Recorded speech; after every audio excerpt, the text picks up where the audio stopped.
Assalamualaikum warahmatullahi wabarakatuh. Hai, apa kabarnya kalian semua? Semoga sehat selalu, banyak rejeki, dan senantiasa dalam lindungan Allah Subhanahu wa Ta'ala. Amin. Jumpa lagi bareng Mang Abe yang akan menemani malam kalian dengan cerita-cerita misteri mengiris hati, memaksa logika untuk percaya, namun tetap tabu seperti debu. Sebelum lanjut ke kisahnya, support channel kami dengan tekan tombol like, subscribe, aktifkan notifikasinya. Jangan lupa tinggalkan jejak kalian di kolom komentar. Kisah kali ini datang dari teman satu kantor dulu, yang mana dia mendapatkan teror dari penghuni hotel dan tidur satu ranjang dengan sosok yang mirip temannya. Mukanya yang pucat, tangan terlipat seperti orang yang mati. Kisah ini terjadi sekitar tahun 2015-an, yang mana tokoh utamanya yaitu Pandu, seorang karyawan outsourcing yang bergerak di bidang pemasaran salah satu produk bank BUMN yang berlokasi di kota Bandung. Untuk nama-nama tokoh dan instansi semuanya disamarkan demi menjaga privasi mereka. Baiklah, awal mula kisah misteri ini yaitu ketika Pandu dan 6 temannya termasuk satu supervisor melakukan perjalanan dinas ke kota Karawang. Pada hari Senin, Pak Andri, SPP kami, mengadakan rapat untuk membahas target yang masih jauh dari pencapaian bulan itu, sehingga menekan kami selaku timnya agar bisa mengejar target tersebut. Nah, Sandi lalu menawarkan untuk mencoba canvassing ke instansi dan pabrik-pabrik yang ada di kota Karawang, karena dia sudah mendapatkan beberapa nasabah via online, dan dari 10 aplikasi yang diajukan semuanya di-ACC oleh pihak analis. Lagian kalau ke Karawang ada si Irwan, nanti kita nggak akan terlalu awam lah dengan daerahnya, kata si Sandi. Dan dipilihlah beberapa orang yang akan berangkat. Maka terpilih 2 orang cewek yaitu Harum dan Nuri, sisanya cowok. Si Sandi, Nando, Irwan, dan saya sendiri, Pandu.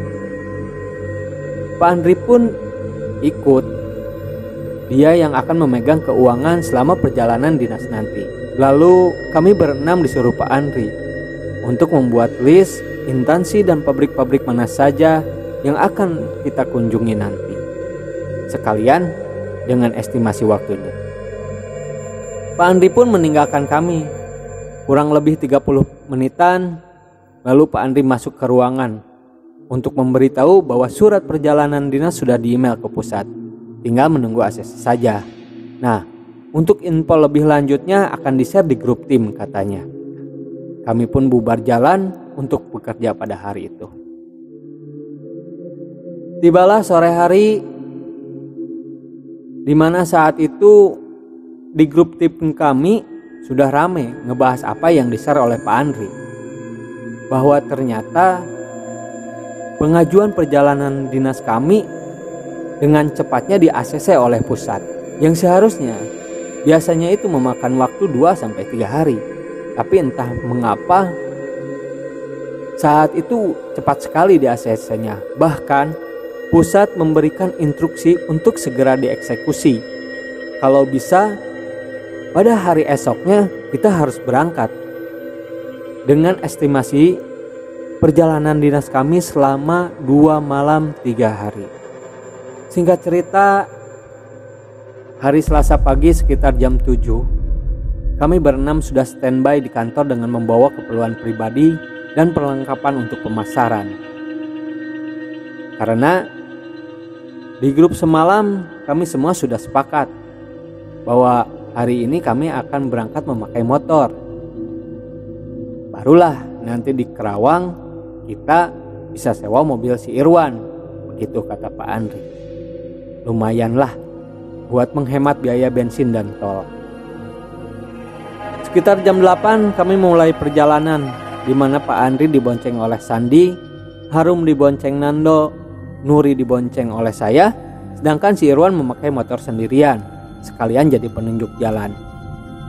Rute yang kami ambil saat itu melalui Padalarang ke Purwakarta. Dari Purwakarta kami melalui jalan tembusan yang ke daerah industri yang langsung menghubungkan ke kota Karawang tanpa melewati Cikampek dulu. Sampailah kami di Karawang, di rumahnya si Irwan, tepat sekitar jam 12 siang. Setelah istirahat sebentar, lalu Pak Andri mengajak kami untuk lanjut jalan dengan maksud memfollow up surat yang sudah diajukan ke beberapa instansi dan pabrik, menentukan kapan kami bisa mulai menawarkan produk. Tibalah sore hari di mana kami semua mendapatkan beberapa keputusan dari pihak terkait mengenai kapan jadwal kami untuk melakukan pemasaran. Lalu kami pun kembali ke rumah si Irwan pada pukul 17.00 atau jam 5 sore. Di sana kami disambut oleh orang tua si Irwan yang ketika tadi siang mereka memang belum pulang dari bekerja. Setelah salat maghrib, Pak Andri menyuruh si Irwan untuk mencarikan hotel atau homestay buat kami. Padahal orang tua si Irwan menyuruh kami buat nginep di rumahnya, tapi Pak Andri menolak dengan alasan tidak mau merepotkan. Lalu kami berangkat mencari hotel, diantarkan oleh si Irwan memakai mobil. Ke hotel A, bangunannya sangat baru, seperti hotel yang habis selesai direnovasi. Pak Andri dan si Irwan turun untuk menanyakan harga hotel tersebut. Tak lama mereka kembali ke mobil dan kata Pak Andri terlalu mahal, gak masuk harganya. Kami lanjut ke hotel kedua. Nah, hotel ini sekarang si Irwan yang menawarkan karena katanya murah dan memang sering dipakai untuk driver pengantar barang. Lokasinya ada di pinggir kota, tapi untuk bangunannya bagus kok dan gak jauh untuk akses kita mau ke pabrik-pabrik nanti, kata si Irwan. Ya sudah, Pak Andri pun menyetujuinya. Tak lama sampailah kami di hotel yang memang ditawarkan oleh si Irwan. Hotel ini terlihat seperti bangunan lama, bahkan seperti bangunan zaman Belanda, dengan desain yang terbagi menjadi dua. Satu bangunan utama membentuk bulat dengan dua lantai, dan bagian duanya terpisah agak jauh dari bangunan utama. Lebih mirip seperti kos-kosan sih. Justru yang aneh itu parkirannya yang cukup luas. Mungkin karena yang sering menginap di hotel ini para driver angkutan, makanya parkirannya sangat luas. Cuman sayang, parkiran tersebut remang-remang, malah lebih ke gelap. Pak Andri dan si Irwan pun turun, sedangkan kami berlima stay di mobil menunggu instruksi dari Pak Andri. Kami bercanda, tertawa, tapi si Nuri kok aneh. Dia melihat keluar jendela mobil arah parkiran yang di sana gelap. Berjajar beberapa mobil box yang terparkir. Matanya menatap tajam sambil sekali diusapnya, seperti ingin memastikan sesuatu. Tak lama Pak Andri datang sambil membawa kunci kamar. Sepertinya malam ini kami jadi menginap di hotel ini. Lalu saya bertanya ke Pak Andri, "Pak, kenapa kuncinya kok cuma 2?" Pak Andri pun menjawab, "Ya, nanti kalian masuknya jangan bergerombol ya. 2 orang saja dulu," kata Pak Andri tanpa menjelaskan lebih detail. Nuri dan Harum ditemani Pak Andri masuk duluan, disusul oleh Sandi dan saya mengikuti dari belakang. Seperti orang yang gak kenal. Entahlah maksudnya Pak Andri apa. Masuklah kami berlima naik ke tangga yang setengah melingkar, mengarah ke lantai 2, memasuki koridor, berjalan mengarah ke balkon bagian belakang. Kamar kami ada di ujung koridor yang tidak ada akses kemana-mana alias buntu. Kamar cewek dan kamar saya terpisah oleh balkon tersebut. Yang si balkon itu mengarah langsung ke parkiran di mana mobil box tadi berjejer. Dan ketika saya masuk ke kamar, jendela kamar kami pun sama-sama mengarah ke tempat parkiran tadi. Setelah cewek masuk ke kamarnya, saya sengaja menghampiri mereka. Pas saya lihat, ternyata di kamar mereka memakai ranjang yang single. Saya coba lihat ke kamar mandi, dan ketika saya hendak membuka gorden jendela, Sunuri berteriak, "Pandu, ngapain sih dibuka? Udah tutup aja," dengan muka yang panik. Iya, jawab saya sekenanya. Terlihat muka Sunuri yang pucat, lalu saya tanya lagi, "Kenapa sih kamu, Nur? Muka kamu kok pucat gitu? Kamu sakit?" "Gak apa-apa, capean. Kayaknya masuk angin aja kali," sambil menyuruh saya untuk keluar karena mereka mau bersih-bersih. Tak lama Pak Andri, si Nando sama si Irwan datang. Lalu saya bilang ke Pak Andri, "Pak, si Nuri kayaknya sakit. Mukanya pucat." "Yang benar kamu, Pandu." "Ya sudah, saya cek dulu ke sana ya." Pak Andri pun pergi untuk mengecek keadaan si Nuri. Tinggallah kami berempat. Di situ kami ngobrol. Dan si Irwan ngejakin kita beli kartu gapleh. Biar nanti malam gak bete, katanya bisa main gapleh. Sekalian jangan lupa buat beli jamu buat menghangatkan badan. Padahal Karawang panas banget saat itu. Kami berempat patungan buat beli. Lalu berangkatlah si Irwan karena dia yang paling tahu daerah tersebut. Tak lama Pak Andri balik lagi ke kamar kami dan bilang kalau si Nuri cuma masuk angin aja. Sekarang lagi mau dikerokin sama si Harum, makanya Pak Andri keluar dari kamar mereka. Di kamar mandi, si Sandi lama banget bersih-bersihnya, mana sambil nyanyi-nyanyi lagi. Sedangkan Pak Andri sudah kebelet pengen BAB waktu itu. Lalu tiba-tiba kami dikagetkan oleh suara ketukan pintu. Ternyata si Harum dan si Nuri izin buat beli minyak kayu putih dan tolak angin cair. Sekalian aja beli makan, depan hotel ada tukang nasgor. Buat malam ini makan itu aja ya. Lagian kan tadi udah makan di rumah si Irwan, kata Pak Andri, sambil menyodorkan uang plus dia minta izin mau ikut ke kamar mandi cewek buat BAB sekalian bersih-bersih. Cewek-cewek pun pada pergi. Lalu Pak Andri membawa beberapa perlengkapan untuk segera bersih-bersih di kamar mandi cewek. Pergilah Pak Andri ke kamar cewek. Kurang dari 10 menitan, Pak Andri setengah berlari yang rambutnya masih basah langsung memasak kamar. Kurang dari 10 menitan, Pak Andri setengah berlari yang rambutnya masih basah langsung masuk ke kamar kami. Sambil ngos-ngosan dia cerita kalau tadi pas Pak Andri sedang mandi, dia samar-samar dengar suara perempuan sedang nyanyi. Dan perempuan itu terkadang tertawa cekikikan. Pak Andri kira itu anak-anak cewek yang udah balik ke kamar. Pas Pak Andri keluar dari kamar mandi, ternyata kosong, gak ada siapa-siapa. Makanya Pak Andri langsung aja cepat-cepat keluar dan setengah lari ke kamar kami. Kita yang cowok-cowok malahan kaget karena Pak Andri tiba-tiba datang, sedangkan si Irwan baru aja balik ke kamar sambil bawa kartu gapleh dan jamu yang baru aja kami beli. Setengah mati kami nyembunyiin tuh barang takut ketahuan sama Pak Andri.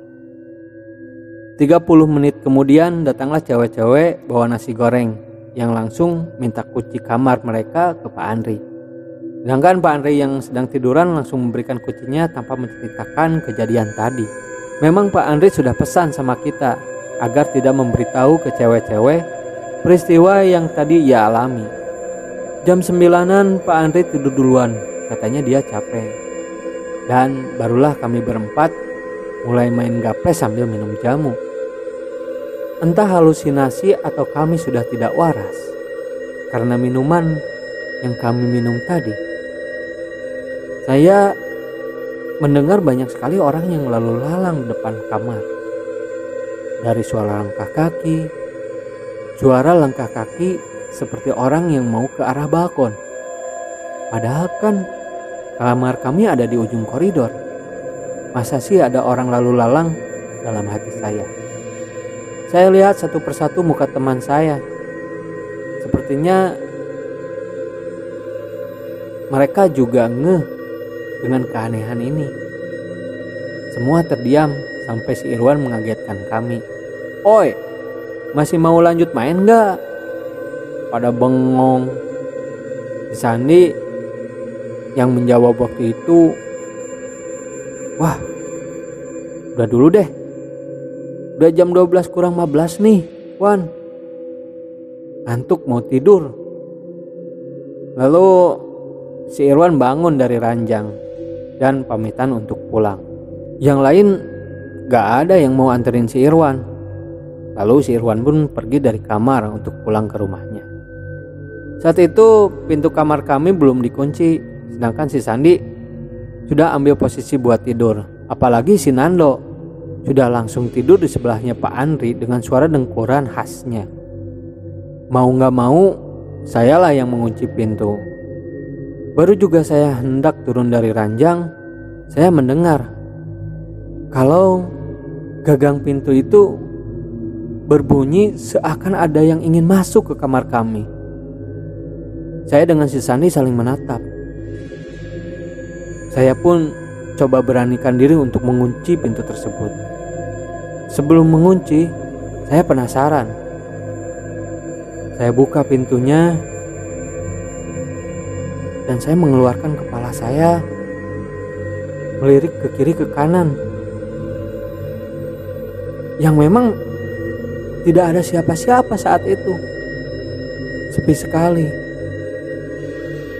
Ya sudah, saya tutup kembali pintunya lalu saya kunci dan saya mencoba untuk tidur. Keesokan harinya kira-kira jam 8, Pak Andri membangunkan kami agar siap-siap untuk bekerja. Pak Andri coba telepon si Irwan yang dari tadi nggak aktif-aktif terus HP-nya. Saya dan si Sandi pun khawatir, takut si Irwan ada apa-apa. Pak Andri tanya ke kami, "Kemarin beres main gaple jam berapa?" "Jam 11 Pak." Kami pun berbohong. "Oh ya sudah, si Irwan langsung pulang kan?" "Iya langsung pulang Pak." Tak lama Pak Andri pun menelpon lagi si Irwan dan ternyata sekarang tuh diangkat. Dan si Irwan udah siap-siap untuk berangkat ke hotel. Lalu kami semua berkumpullah di kamar cewek-cewek.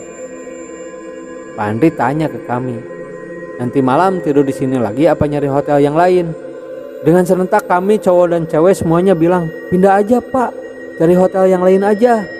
"Oh ya sudah, kalau gitu kita langsung check out ya. Barang-barang kalian dicek lagi, takutnya ada yang ketinggalan." "Oke Pak." Gak lama si Irwan datang buat menjemput kami menuju lokasi pabrik yang akan kami kunjungi hari itu.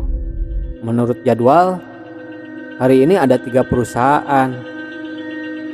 Lalu kami pun bekerja sampai tibalah waktu sore. Jam 4, Pak Andri memutuskan untuk pulang. Tujuan kami ke rumah si Irwan dulu, sekalian evaluasi hasil kerja tadi. Setelah sampai di rumah si Irwan, lalu Pak Andri memulai evaluasi yang ternyata hasil kami hari ini belum maksimal.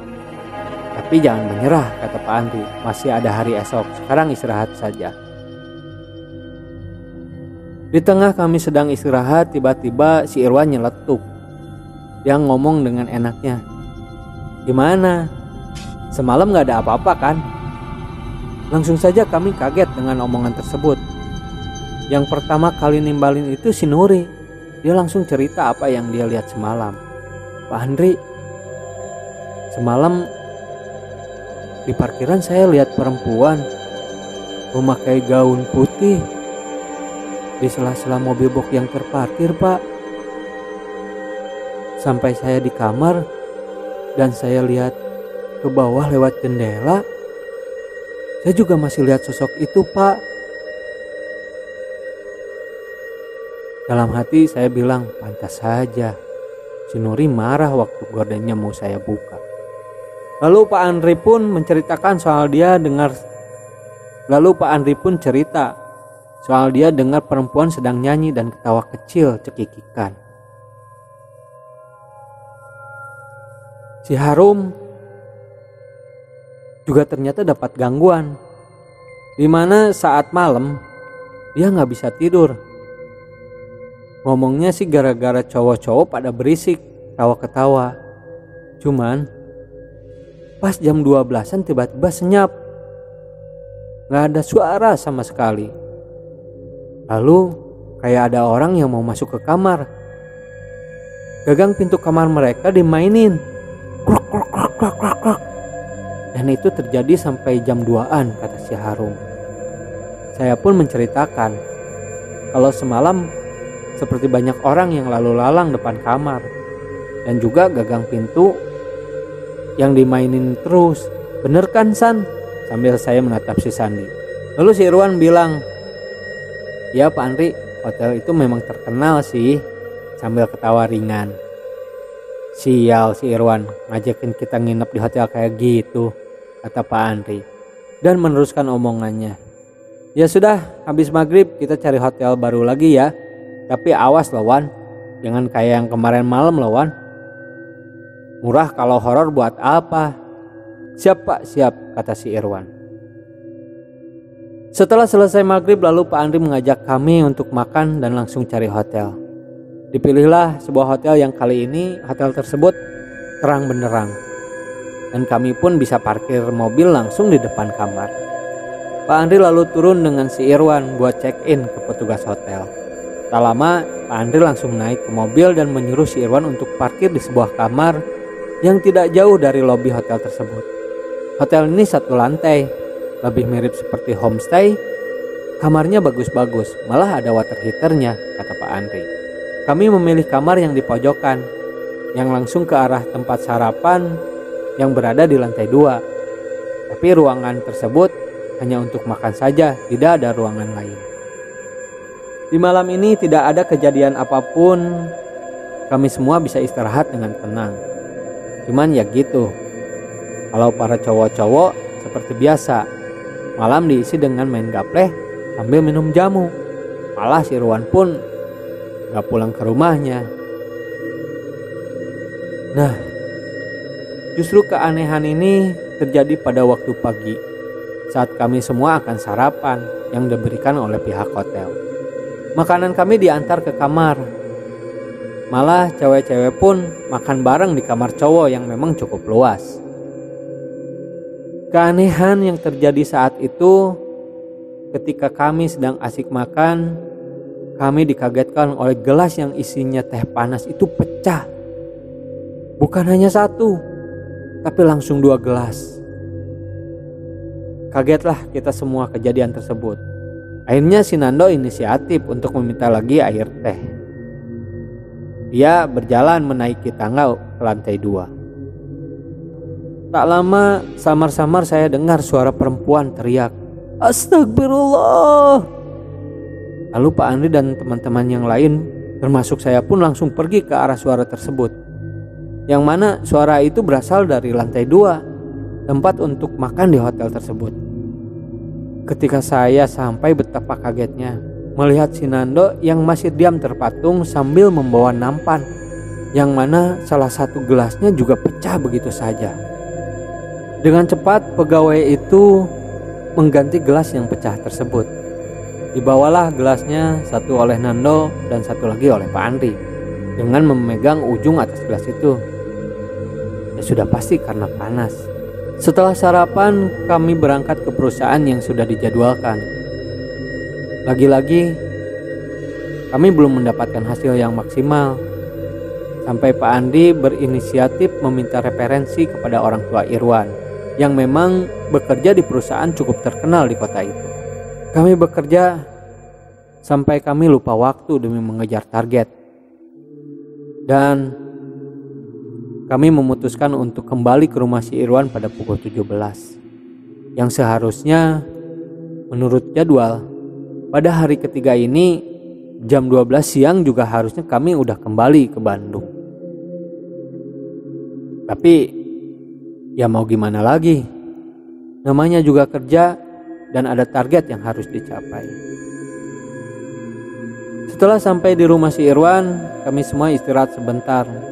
Lalu Pak Andi bilang kalau kita harus pulang sekarang karena budget sudah habis kalau kita harus menginap sehari lagi. Orang tua Irwan mendengar obrolan kami dan mereka menyuruh kami untuk menginap 1 malam lagi. Terlebih ibunya yang kekeh menyuruh kita harus menginap 1 malam lagi dan besok baru kembali ke Bandung.